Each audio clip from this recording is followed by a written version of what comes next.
तो hello students, आज का ये लेक्चर हमारा है झारखंड बोर्ड क्लास 12 फिजिक्स का कंपार्टमेंट और इंप्रूवमेंट एग्जाम के पॉइंट ऑफ व्यू से एमसीक्यू टेस्ट टू।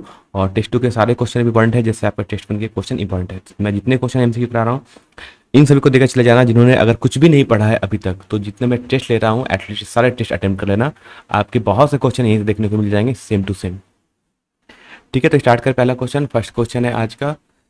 क्वेश्चन में लिखा है द टोटल फ्लक्स, है ना। क्वेश्चन है the total flux through the face of a cube with side length a. अगर हमारे पास एक क्यूब है जिसकी साइड कितनी गिवन है, साइड गिवन हमें ए, यानी क्यूब यानी जो घन होगा उसका साइड ए गिवन है। कह रहा है कि एक चार्ज कहाँ रखा गया है, एट द कॉर्नर, है ना। एक चार्ज को हमने एट इस कॉर्नर पर रखा है, तो बताओ इस फ्लक्स मतलब इस टूटे पूरे क्यूब से कितना फ्लक्स क्रॉस करेगा। ठीक, तो एक पॉइंट याद रखना कि जब भी चार्ज को हम कॉर्नर पर रखते हैं, है ना, तो कितना इस चार्ज का स्फीयर हो, देखो इस स्फीयर का कुछ पार्ट अंदर है कुछ पार्ट बाहर है, ऐसे, है ना। तो कितना पार्ट अंदर है, तो हम बोलते हैं जो चार्ज इंक्लोज है, ये रखना, है ना। इस पॉइंट को याद रखना। अगर कॉर्नर पे रखा है तो इस क्यूब के अंदर कितना चार्ज होता है हमेशा, Q/8। ठीक है, कितना होता है हमेशा, Q/8 अंदर रहता है। तो फ्लक्स का फॉर्मूला क्या होता है, फ्लक्स इलेक्ट्रिक फ्लक्स का फॉर्मूला होता है charge enclose divide by epsilon not. पता है सबको। अच्छा, चार्ज इंक्लोज कितना हो गया है, Q/8, तो हो जाएगा Q/8 इंटू एप्सिलॉन नॉट। तो हमारा जो करेक्ट आंसर होगा वो हो जाएगा Q/8 एप्सिलॉन नॉट। और करेक्ट ऑप्शन है, देखो वो हमारा ऑप्शन नंबर ए है। ठीक है, बहुत पॉइंट क्वेश्चन है, कॉर्नर पे हमेशा Q/8 होता है, इस पॉइंट को याद रखना। आते हैं क्वेश्चन नंबर 2।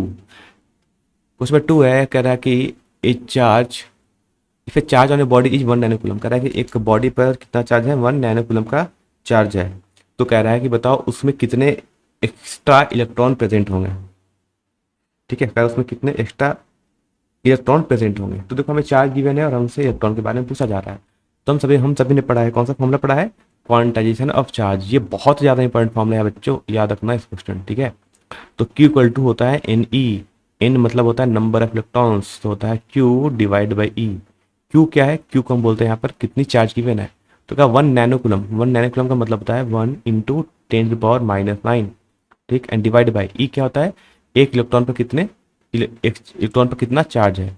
इसकी वैल्यू कितनी है, तो 1.6 इंटू 10⁻⁹। ठीक, पूरी वैल्यू को सॉल्व करते हैं तो आ जाएगा 1 डिवाइड बाई 1.6 और ऊपर जाके बन जाएगा 10⁻10। ठीक है, -19 है, ऊपर जाके +19 बन जाएगा और 19 में से 9 जाएगा तो 10 बचेगा। ठीक, अच्छा इसको अगर और सॉल्व करना चाहो तो इनको में से लिखते हैं कि 10 डिवाइड बाई 1.6 और इंटू 10⁻9। ठीक, और ये वैल्यू होती है 6.25, है ना। 10 जब डिवाइड करोगे 1.6 से तो होता है 6.25 इंटू 10⁻9। इतने इलेक्ट्रॉन्स होने चाहिए, है ना, इतने इलेक्ट्रॉन्स होने चाहिए। ऑप्शन में कहीं है ऐसा, नहीं, ऑप्शन में नहीं है कहीं भी, तो आंसर होगा नन, है ना, कोई भी नहीं। इसमें से कोई भी आंसर सही नहीं है इस पर्टिकुलर क्वेश्चन के लिए। वैसे आपको ऐसे क्वेश्चन नहीं आएंगे एग्जाम में, जो क्वेश्चन आएगा वो ढंग से क्वेश्चन आएगा। ठीक, तो डरने की बात नहीं है, बस प्रोसेस पता होना चाहिए आपको कि हम सॉल्व कैसे करते हैं। आते क्वेश्चन नंबर 3। कह रखा 3 कैपेसिटर्स इच कैपेसिटी सी। हमारे पास 3 कैपेसिटर है, सबकी कैपेसिटी कितनी गिवन है, सी गिवन है। यार are added in series connection, मतलब हमने सबको कैसे लगाया है, श्रृंखला क्रम में लगाया है। तो इक्विवेलेंट कैपेसिटेंस कितना होगा, समकक्ष धारिता कितनी होगी। तो याद रखना कि जब भी हम बात करें सीरीज की, मतलब ऐसे बात करते हैं ना, ऐसे लगाते हैं, इसको बोलते हैं सीरीज कॉम्बिनेशन। तो मान लो सबकी कैपेसिटेंस कितनी है, सी, धारिता कितनी, सी। इनका जो इक्विवेलेंट का फॉर्मूला आता है, रखना बच्चों, इक्विवेलेंट का फॉर्मूला आता है वो आता है, सबकी वैल्यू बराबर है तो होता है सी डिवाइड बाई कितने यहाँ पर कैपिटल लगे हैं, तो 1 2 और 3, है ना। तो एक तो सबकी वैल्यू बराबर है, उसको लिख लो पहले ऊपर ना, क्योंकि सबकी वैल्यू बराबर थी और कितनी थी, सी थी, वो लिख लिया। डिवाइड कैसे करोगे, अब काउंट करो ऐसे कितने कैपिटल हैं, तो 3 है, तो सी डिवाइड बाई 3, ये होता है सीरीज का। ठीक, तो करेक्ट आंसर होगा C divide by 3, option number C the correct answer. बात करते हैं क्वेश्चन नंबर 4। क्या the work done in moving a unit discharge over a close path in a electric field. ठीक है, रखिए अगर हम कह रहे हैं कि एक पॉजिटिव चार्ज को हम, एक यूनिट पॉजिटिव चार्ज को अगर हम एक इलेक्ट्रिक फील्ड में, है ना, क्लोज पाथ में अगर मूव कराते हैं, तो कह रहा है बताओ टोटल कितना वर्क करना पड़ेगा। ठीक है, मतलब कहने का मतलब है, देखो बताते कैसे इसका क्या मतलब होता है ना। क्लोज पाथ का मतलब क्या होता है, कि हमने इलेक्ट्रिक फील्ड में ना, इन इलेक्ट्रिक फील्ड देखो, इलेक्ट्रिक फील्ड में, तो इलेक्ट्रिक फील्ड में ऐसा होता है, ये मान लो इलेक्ट्रिक फील्ड हो गया, ठीक। अब इलेक्ट्रिक फील्ड है तो मान लो कि इस पॉइंट का पोटेंशियल है, हमने बोल लिया ए, और इस पॉइंट का पोटेंशियल कितना है वी ए, ठीक। कह रहा है एक चार्ज पार्टिकल को ऐसे ले जाओ घुमा के, है ना, घुमा के फिर से ए पर ले आओ, ठीक गया, और ए पर वापस आ गया। ये क्या था, इलेक्ट्रिक फील्ड था, रेड कलर का हमारा, ठीक। जो हमारा इलेक्ट्रिक फील्ड कौन है, इलेक्ट्रिक फील्ड हमारा यहाँ पर इस रेड कलर से बना है इलेक्ट्रिक फील्ड। अब देखो हमने ए से स्टार्ट किया, ए पर ला गया है। सुनो, वर्क डन का फॉर्मूला क्या होता है, वर्क डन का फॉर्मूला होता है कि charge multiply with change in potential, final potential minus initial potential, ठीक है। क्यू क्या है, क्यू वो चार्ज जिसको हम ले जा रहे हैं।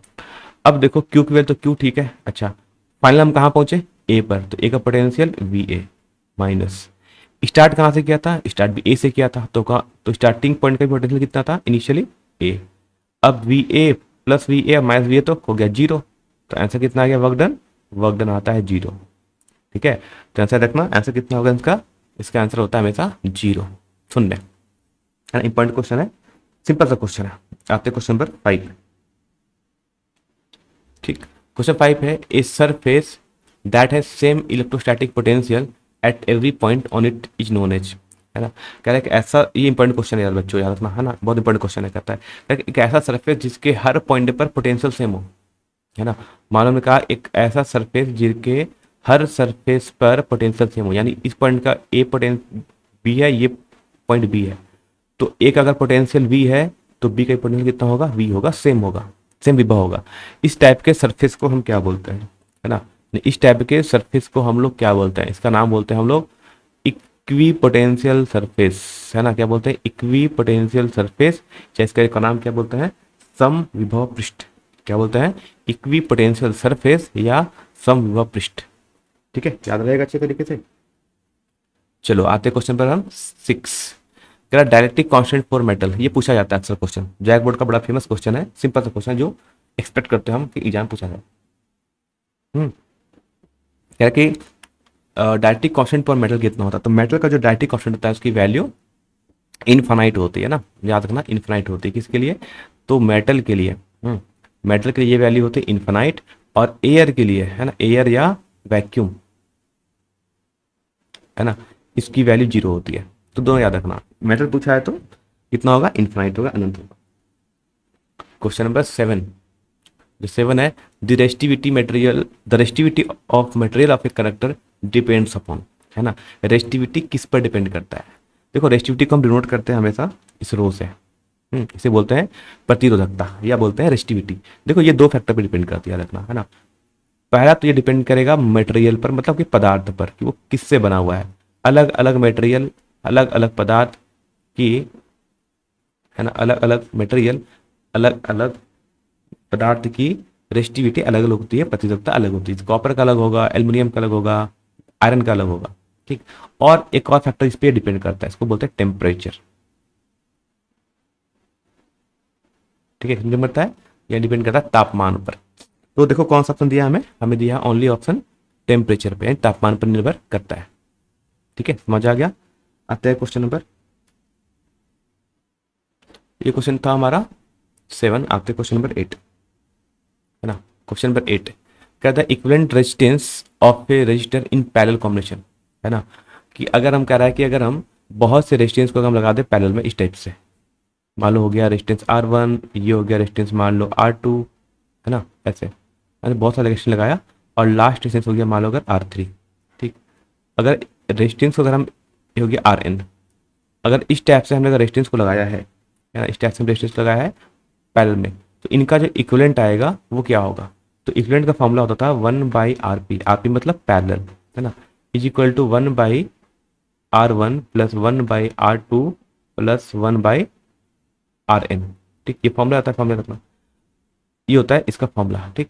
अब याद रखना कि जो आरपी की वैल्यू होगी ना, आरपी की वैल्यू कम होती है ना, आरपी की वैल्यू R1 R2 R3, जिस इन सब में से जो सबसे छोटा होगा R1 R2 से लेकर RN तक में जो सबसे छोटा होगा उससे भी छोटी वैल्यू आरपी की होती है ना, मतलब कि कम हो जाती है ना, डिक्रीज कर जाती है, याद रखना, ठीक है। तो पैरेलल में यानी समांतर क्रम में कम हो जाती है और सीरीज में बढ़ जाती है।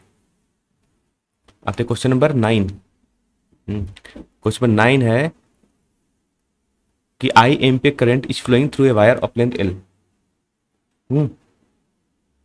कह रहा है आई करंट एम्पियर फ्लो कर रहा है एक वायर में जिसका लेंथ एल है। कह रहा है it is placed parallel to a uniform magnetic field then work done on it will be. तो क्वेश्चन ऐसा है कि एक करंट है ऐसे आई ना, इस वायर की जो लेंथ है वो लेंथ अगर एल है, ठीक, इसमें करंट फ्लो कर रहा है आई। इसको हमने कहाँ रखा है, इसको कहा है कि is placed parallel to magnetic field, यानी इसको चुंबकीय क्षेत्र के समांतर रखा गया। मतलब चुंबकीय क्षेत्र किधर है हमारा, ऐसे, जो कि हमारा बी, इसको बोलते हैं चुंबकीय क्षेत्र, मैग्नेटिक फील्ड रख गया। तो इस पर वर्क कितना करना पड़ेगा। तो देखो वर्क का फॉर्मूला होता है फोर्स इंटू डिस्प्लेसमेंट, ठीक। अब फोर्स कितना होता है, फोर्स का फॉर्मूला होता है I into L into B sine theta, है ना, इंटू डिस्प्लेसमेंट। ये फोर्स हो गया। अब जो करंट आई है, चलो ठीक है, एल भी दिया है, लेंथ भी दिया है, बी भी दिया है मैग्नेटिक फील्ड, अच्छा ये भी दिया है। अब थीटा की वैल्यू कितनी है ना, थीटा होता है एंगल बिटवीन, है ना, ये जिधर करंट जा रहा है ये डायरेक्शन बताओ और मैग्नेटिक फील्ड का बताओ डायरेक्शन। क्या दोनों का डायरेक्शन सेम है? अगर दो का डायरेक्शन सेम हो गया तो बोलते हैं एंगल कितना है, 0 डिग्री, है ना, तो बोलते हैं साइन 0 डिग्री इंटू डी, ठीक। और साइन 0 डिग्री की वैल्यू हो जाती है 0, तो वर्क भी कितना आ जाएगा, वर्क भी आ जाएगा 0। बात समझ आ गया, ठीक। बिकॉज साइन 0 डिग्री की वैल्यू 0 होती है इसलिए वर्क डन भी हो जाएगा 0, क्योंकि दोनों एक ही दिशा में, जब एक ही दिशा में जाते हैं तो इसको तब एंगल हम बोलते हैं 0 डिग्री होता है, ठीक। तो वर्क डन कितना होगा, वर्क डन हो जाएगा हमारा 0, ठीक। बात समझ आ गया। आते क्वेश्चन नंबर 10। चलो क्वेश्चन 10 कह रहा है which of the following statement is incorrect. इसमें से कौन सा ऐसा स्टेटमेंट है जो गलत है ना, सही नहीं है, ठीक। बात समझ आ गया। कह रहा है कि इसमें से कौन सा स्टेटमेंट जो कि सही नहीं है। The resistance of an ideal ammeter is infinite, है ना, एक आइडियल एमीटर का रेजिस्टेंस इनफाइनाइट होता है, ये गलत है ना। पहला स्टेटमेंट गलत हो गया, ये स्टेटमेंट गलत है, नहीं, इनफाइनाइट नहीं होता है, 0 होता है, ठीक है, यानी ये स्टेटमेंट गलत है ना। ये सही है, ये सही है, ये गलत है स्टेटमेंट, है ना। Torque acting on a coil in uniform magnetic field in maximum when its plate is parallel to the field. ये स्टेटमेंट सही है। कह रहा है कि टॉर्क मैक्सिमम तब लगता है जब मैग्नेटिक फील्ड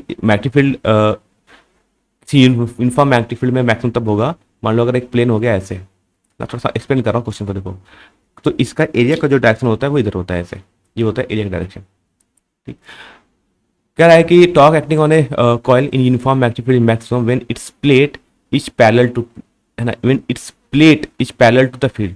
प्लेट इसको प्लेन बोलते हैं, या प्लेट भी बोलो, सही बात है ना, या प्लेट की सतह, है ना, इसको बोलते हैं प्लेन ऑफ द प्लेट, है ना। कह रहा है इसके जब ये पैरेलल हो जाए, देखो ये मैग्नेटिक फील्ड क्या है, ये हो गया हमारा मैग्नेटिक फील्ड, ठीक है। अब देखो ये मैग्नेटिक फील्ड क्या इस प्लेट के पैरेलल हो गया, यानी इसको क्या टच करते हुए निकल गया इसके पैरेलल प्लेन के, हाँ निकल गया। तो टॉर्क का जो फॉर्मूला होता है, टॉर्क का फॉर्मूला क्या होता है, टॉर्क का जो फॉर्मूला होता है वो याद रखना, टॉर्क का फॉर्मूला होता है I A B, I A B sine theta, ठीक है।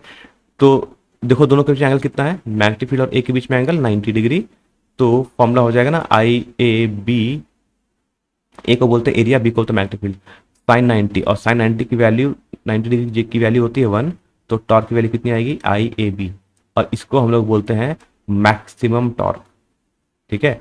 इसे क्या बोलते हैं हम लोग, मैक्सिमम टॉर्क बोलते हैं। तो ये भी स्टेटमेंट सही है। और डी कहता है the magnetic field is not uniform at the centre of current carrying coil, है ना। कहता है uniform magnetic field, the magnetic field is not uniform, कह रहा है कि उसके सेंटर पे एक कॉइल के सेंटर पे जो मैग्नेटिक फील्ड होता है वो यूनिफॉर्म नहीं होता, ठीक। अब हमने पढ़ा होगा फॉर्मूला इसका, है ना, सेंटर पे जो कॉइल के सेंटर पे जो मैग्नेटिक फील्ड का फॉर्मूला होता है वो होता है mu not I divide by 2r, ठीक है। और ये कैसा मैग्नेटिक फील्ड है, ये यूनिफॉर्म है। उसने कह रहा है कि यूनिफॉर्म नहीं होता है, ये तो गलत है, यूनिफॉर्म तो होता है, हमें पता है। तो कहता कौन सा स्टेटमेंट गलत है, ए।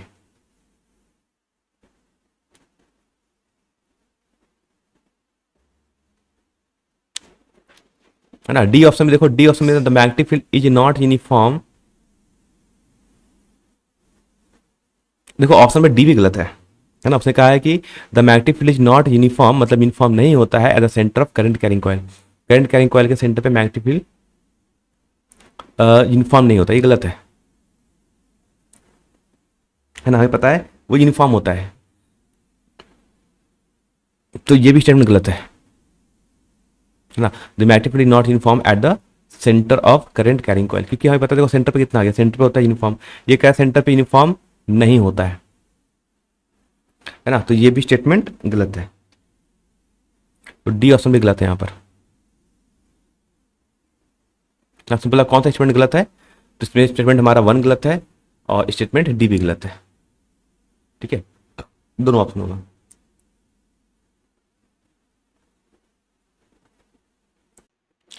आता है क्वेश्चन नंबर 11। क्वेश्चन 11 है the expression for Lorentz force, Lorentz force का एक्सप्रेशन कौन सा सही है, ठीक है। तो याद रखना जो लॉरेंज फोर्स क्या बोलते हैं कि जब एक चार्ज पार्टिकल किसी यूनिफॉर्म इलेक्ट्रिक फील्ड और मैग्नेटिक फील्ड में मूव करता है तो उस पर लगने वाले फोर्स को हम लोग लॉरेंज फोर्स बोलते हैं। मतलब लॉरेंज फोर्स का फॉर्मूला क्या होता है, फॉर्मूला होता है हमारा कि एक तो force on electrostatic force plus force acting in magnetic field, ठीक।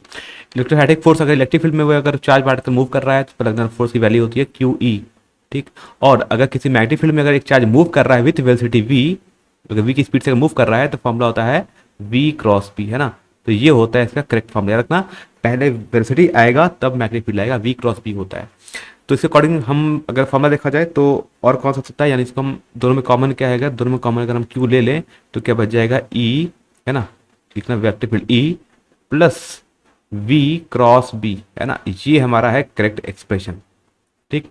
और ऐसा करेक्ट एक्सप्रेशन कहां पर है, तो देखो करेक्ट एक्सप्रेशन ध्यान देखना ऑप्शन नंबर सी में है, option C is the correct answer. और कहते हैं क्वेश्चन नंबर 12, है ना, क्वेश्चन नंबर 12 की बात करते हैं। क्वेश्चन नंबर 12 है Q temperature is the temperature एवं विच, है ना, क्यू टेम्परेचर क्या होता है, यानी क्यू तापमान क्या होता है जिसके ऊपर क्या होता है एक फेरोमैग्नेटिक सब्सटेंस पैरामैग्नेटिक बन जाता है, मतलब एक लौ चुंबकीय पदार्थ अनुचुंबकीय बन जाता है, मतलब ऑप्शन नंबर ए ना, ध्यान रखना एक फेरोमैग्नेटिक मटेरियल को बहुत ज्यादा आप गर्म कर दोगे तो वो पैरामैग्नेटिक बन जाता है ना, एक लौ चुंबकीय पदार्थ बहुत गर्म करने पर अनुचुंबकीय पदार्थ बन जाता है, तो याद रखना क्यू टेम्परेचर, बहुत इंपॉर्टेंट क्वेश्चन है। आते हैं क्वेश्चन नंबर 13, लिखता था in the SI unit of self inductance, self inductance का एसेंट क्या होता है, हेनरी होता है, क्या होता है हेनरी, पता होगा सबको, चाहे सेल्फ हो चाहे म्यूचुअल इंडक्टेंस हो कुछ भी हो, दोनों का क्या होता है हेनरी होता है। क्वेश्चन बात करते हैं 14, लिखता है क्वेश्चन 14 है ना, क्वेश्चन 14 कह रहा है if a plane sector coil has n turns then its self inductance be proportional to, है ना, कह रहा है एक प्लेन सेक्टर कॉइल है जिसमें कितने टर्न्स है, n टर्न्स है, तो बताओ उसके सेल्फ इंडक्टेंस किसके प्रोपोर्शनल होगा। देखो तो सेल्फ इंडक्टेंस फॉर्मूला होता है म्यू नॉट, है ना, into n square A divide by L, है ना, ये फॉर्मूला होता है, ठीक। तो इसका जो सेल्फ इंडक्टेंस है एल, ये एन पे डिपेंड कैसे कर रहा है, एन स्क्वायर के फॉर्म में, मतलब जो सेल्फ इंडक्टेंस ए है यानी जो स्वप्रेरण है वो एन स्क्वायर पे कैसे डिपेंड करता है, स्क्वायर के फॉर्म में हमेशा डिपेंड करता है, इसका फॉर्मूला हो जाता है, तो करेक्ट आंसर होगा हमारा option number A is the correct answer, ठीक है। आते क्वेश्चन नंबर 15, क्वेश्चन 15 है, देखते क्वेश्चन 15। क्वेश्चन 15 कहता है कि what is the ratio of inductive and capacitive reactance in AC circuit, है ना, एक प्रतिवर्ती धारा परिपथ में प्रेरकत्व और संधारित्र प्रतिघात का अनुपात क्या होता है, अपना कमेंट करते रहो, है ना, और लास्ट फिर कराओ लाइव चैट में कमेंट करना है और एंड में आकर आपको अपने करेक्ट आंसर बताना है, कमेंट करने के वीडियो एंड होने के बाद कमेंट में कि आपके कितने क्वेश्चन सही हुए, है ना। तो कह रहा है कि what the ratio of inductive and capacitive reactance, देखो इंडक्टिव रिएक्टेंस और कैपेसिटिव रिएक्टेंस का फॉर्मूला क्या होता है, इसको बोलते हैं इंडक्टिव रिएक्टेंस, इसको बोलते हैं कैपेसिटिव रिएक्टेंस, है ना। तो एक्सेल का जो फॉर्मूला होता है वो होता है हमारा ओमेगा इंटू एल, और कैपेसिटिव रिएक्टेंस का होता है 1/ओमेगा c, ठीक, ऐसे। तो इसका क्या होगा कि ये ओमेगा से चला जाएगा ऊपर, तो क्या बन जाएगा, फॉर्मूला बन जाएगा मेरा ऊपर जाके ओमेगा ओमेगा में हो जाएगा ओमेगा स्क्वायर और एल सी, ठीक है। तो इनका रेशियो किसके आ गया, एक्सएल बाई एक्स सी का जो रेशियो आ गया वो ओमेगा स्क्वायर एल सी के बराबर आ गया, तो करेक्ट आंसर हो जाएगा हमारा ऑप्शन नंबर सी, है ना, option C the correct answer. आते क्वेश्चन नंबर 16, कह रहा है इन सीरीज एलसीआर सर्किट, है ना, इन सीरीज कुछ बार 16 की बात कर रहे हैं, तो इन सीरीज एलसीआर सर्किट में क्या होता है, रिएक्टेंस जीरो होता है, करंट जीरो होता है, वोल्टेज जीरो होता है, यानी से कोई नहीं, है ना। उसमें सीरीज रेजोनेंट सर्किट पूछा है ना, उसमें अनुदात की स्थिति में, तो अनुदात की स्थिति में क्या होता है पता था ना कि एक्सएल माइनस एक्सी की वैल्यू जीरो हो जाती थी, इसे बोलते हैं रिएक्टेंस बोल देते हैं, है ना, इसे बोलते हैं रिएक्टेंस, इस चीज को क्या बोलते हैं, इस चीज को बोलते हैं रिएक्टेंस बोलते हैं लोग प्रतिघात, है ना, इसको बोलते हैं रिएक्टेंस, ऐसे को बोलते हैं प्रतिघात। तो जब रेजोनेंस वाली कंडीशन होती है, यानी जब अनुदाद वाली कंडीशन आती है, रेजोनेंस वाली कंडीशन आती है, उसमें क्या जीरो हो जाता है, हमारा नेट रिएक्टेंस की वैल्यू जीरो हो जाती है ना, इसकी वैल्यू जीरो हो जाती है। ठीक, क्योंकि देखो, और देखो क्यों, क्योंकि हमें पता है जो जेड का फॉर्मूला होता है इम्पीडेंस बोलते हैं ना, इसका फॉर्मूला होता है R square plus XL minus XC का होल स्क्वायर। ठीक, जब कंडीशन आती है रेजोनेंस वाली, है ना, जब कंडीशन अनुदाद वाली आती है, ठीक, जब ये कंडीशन आती है उसमें क्या होता है, उसमें एक्सएल माइनस एक्सी की वैल्यू जीरो हो जाती है। और इसी चीज को हमने क्या बोला था, इसी को बोला था हमने रिएक्टेंस जीरो हो जाती है। तो क्या आंसर हो जाएगा हमारा ऑप्शन नंबर ए। इसके लिए क्या रखना है आपको, ये वाला फॉर्मूला याद होना चाहिए अच्छे तरीके से। ठीक, बात करते हैं क्वेश्चन नंबर 17। क्वेश्चन नंबर 17, जल्दी कमेंट करते रहो, अच्छा क्वेश्चन है। कह रहा है which of the flowing wave has minimum wavelength, सबसे कम वेवलेंथ किसका होता है, तो सबसे कम वेवलेंथ तो ये वो गामा रे की होती है ना, सबसे कम किसकी होती है, यानी जो लैम्डा मिनिमम है ना, वेवलेंथ जो सबसे कम होता है वो होता है गामा रे की। ठीक, और सबसे जो मैक्सिमम होती है, ठीक है, वो बोलते हैं हम लोग रेडियो वेव की, इसकी रेडियो वेव की सबसे ज्यादा होती है। ठीक, याद रहेगा इस तरीके से। ठीक, आते क्वेश्चन नंबर 18। कह रहा है a ray of light bends when it passes from one medium to another, the bending of ray is called, है ना। कह रहा है कि जब एक लाइट एक माध्यम से दूसरे माध्यम में जाती है ना, अब लाइट एक माध्यम से अगर इसको बना दिया लंबवत, मतलब नॉर्मल बना दिया, तो जब एक लाइट दूसरे मीडियम से, एक मीडियम से दूसरे मीडियम में जाती है, थोड़ा बेंड कर जाता है, थोड़ा झुक जाता है ऐसे, इस चीज को क्या बोलते हैं, इसको हम लोग बोलते हैं रिफ्रैक्शन, अपवर्तन, पढ़ा है ना, क्या बोलते हैं अपवर्तन। ये आई होता है, ये आर होता है, ऊपर का रिफ्रैक्टिव इंडेक्स म्यू1 होता है, नीचे का म्यू2 होता है। तो इसको लिखते थे ना, फॉर्मूला क्या था, स्नेल्स लॉ पढ़ा होगा कि sine i by sine r, है ना, sine i divide by angle sine i divide by sine r की वैल्यू होती है म्यू2 डिवाइड बाई म्यू1। ठीक, याद रखना प्रकृति से। बात करते हैं क्वेश्चन नंबर 19। कह रहा है with increase in wave length the value of refractive index. ठीक, तो याद रखना कि जो वेवलेंथ होता है ना, या बोलते हैं जो हमारा रिफ्रैक्टिव वेवलेंथ होता है वो इनवर्सली प्रोपोर्शनल टू होता है रिफ्रैक्टिव इंडेक्स, है ना, उल्टा चलता है। मतलब कि अगर वेवलेंथ बढ़ेगा तो रिफ्रैक्टिव इंडेक्स घट जाएगा, है ना। तो वेवलेंथ को क्या कह रहा हूँ, तरंगदैर्घ्य को बढ़ा रहे थे, तो तरंगदैर्घ्य में जब वृद्धि होगी तो अपवर्तनांक का मान घट जाएगा, डिक्रीज कर जाएगा, यानी कि आंसर आ जाएगा हमारा ऑप्शन नंबर बी। आते क्वेश्चन नंबर हम 20 की तरफ, थोड़ा फास्ट करेंगे अच्छे से ताकि आपको पढ़ने का टाइम मिलेगा। और ध्यान देना, मैंने 5 मार्क्स वाला इंपॉर्टेंट क्वेश्चन बताया है, 2 वीडियो, है ना, उसको देख लेना। और मैं 3 मार्क्स का भी इंपॉर्टेंट क्वेश्चन बताया है, उसको भी देख लेना अच्छे तरीके से, मैं सॉल्यूशन भी बताया वहाँ पर अच्छे, और हिंदी इंग्लिश दोनों में देख लेना। लिखा द साइज ऑफ ऑब्स्टिकल, ये वेरी वेरी इंपॉर्टेंट क्वेश्चन है, इस तरह के लिए लिखना, है ना। The size of obstacle for the diffraction of light, यानी प्रकाश के विवर्तन के लिए अवरोधक का आकार कितना होना चाहिए, है ना। कहता है ऐसा कि जब एक बहुत शार्प एज से लाइट ऐसे आती है ना, एक लाइट अगर इस टाइप से आती है, बहुत शार्प एज से अगर कोई लाइट अगर इस टाइप से आती है ऐसे, तो ये थोड़ा सा बेंड कर जाता है, ऐसे चला जाता है लाइट, है ना। इस परिघटना को, यानी इस फिनोमेना को हम बोलते हैं डिफ्रैक्शन, विवर्तन बोलते हैं। तो कह रहा है ऐसा कब होगा, तो ऐसा कहते हैं कि जितनी वाइब की लाइट की वेवलेंथ होगी उतना ही इसका एज होना चाहिए।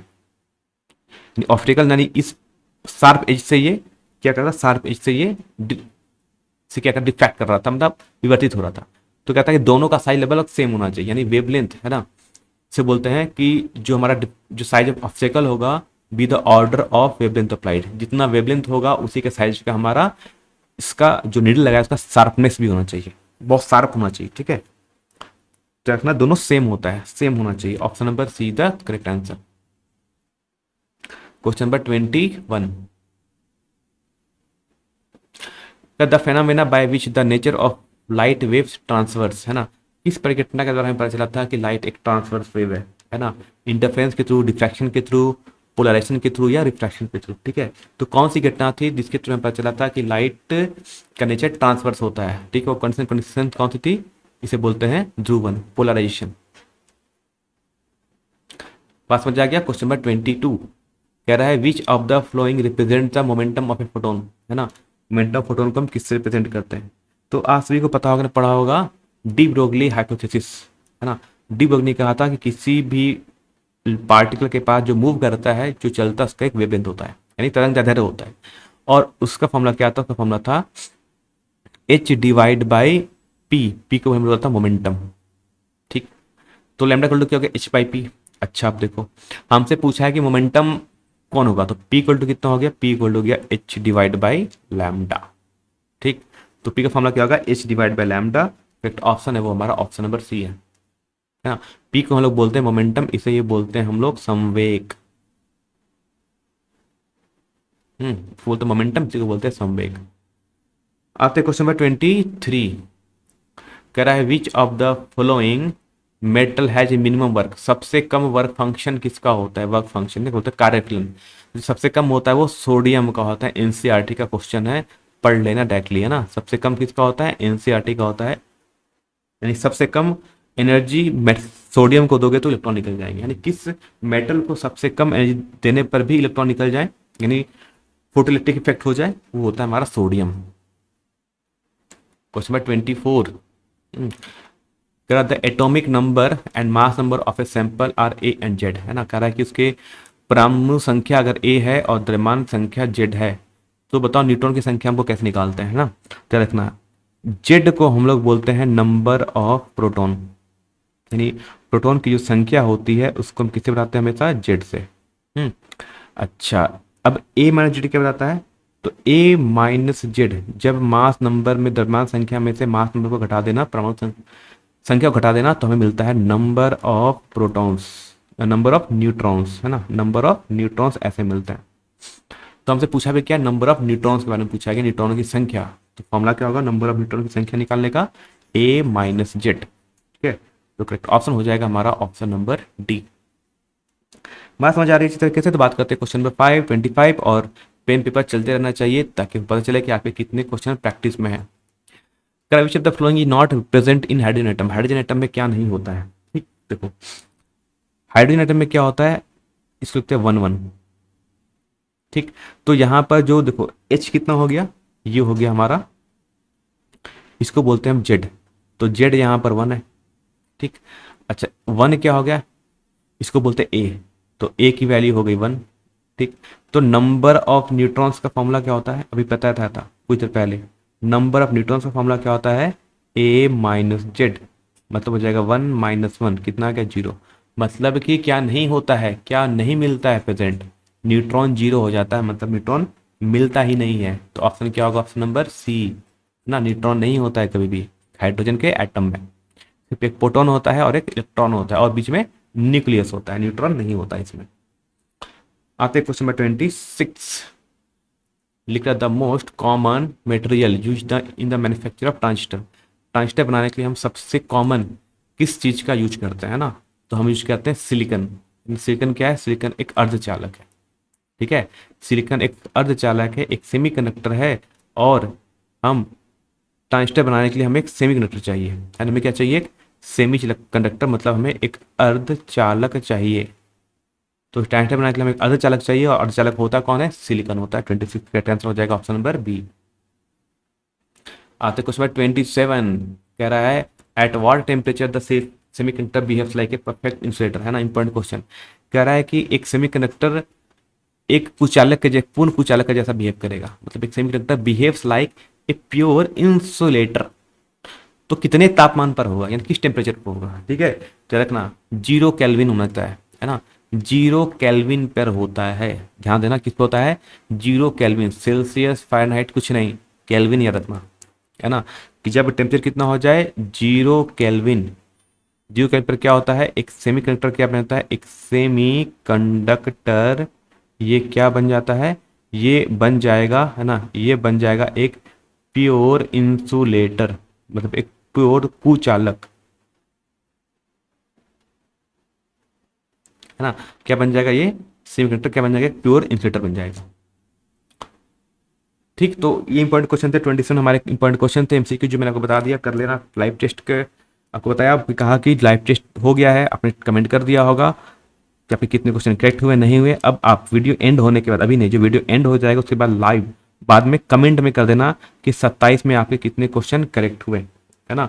और ये सारे क्वेश्चन इस साल के कंपार्टमेंट के लिए इंपॉर्टेंट तो है ही, लेकिन जो लास्ट अगले साल जो 2025 में जो भी बच्चे एग्जाम देने वाले हैं उन सभी के लिए भी बहुत इंपॉर्टेंट है।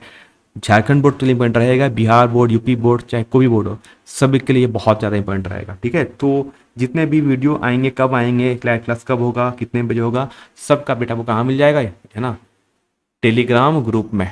कहाँ मिलेगा सबको, आपको मिलेगा टेलीग्राम ग्रुप में। और इसका लिंक कहाँ मिलेगा, डिस्क्रिप्शन में, है ना, नीचे देखना वीडियो के हेडिंग के नीचे लिखा होता है डिस्क्रिप्शन, वहाँ से बहुत सारे लिंक मिलेंगे आपको, वहाँ से आप ज्वाइन कर सकते हो। ठीक है, बाकी टेलीग्राम ग्रुप का नाम ये होगा, अगर नहीं पता है चैनल का नाम क्या पता लिखना @झारखंड एजुकेशन, आपको मिल जाएगा चैनल। ठीक है, जाके आप लिंक से भी ज्वाइन कर सकते हो, नहीं तो आप इंस्टाग्राम ज्वाइन कर लो, पुत्र हो, फेसबुक पर अगर आपके पेरेंट्स हैं तो फेसबुक पर भी हमें सब्सक्राइब कर सकते हो। ठीक है, बाकी झारखंड एजुकेशन, और जिनको फिजिक्स पढ़ना है वो मेरा YouTube channel physics with Abhijeet Singh join कर लो, वहाँ पर 4 लेक्चर अपलोड है अच्छे से डिटेल्स में, उसको पढ़ लेना अच्छे तरीके से विद डेरिवेशन। ठीक है, बाकी हम लोग मिलते हैं फिर से नेक्स्ट वीडियो में, नेक्स्ट लाइव टेस्ट में, और ज्वाइन कर लेना, और कोशिश करना कि ज़्यादा से ज़्यादा तक वीडियो को हम शेयर कर सकें, आप सब शेयर करें।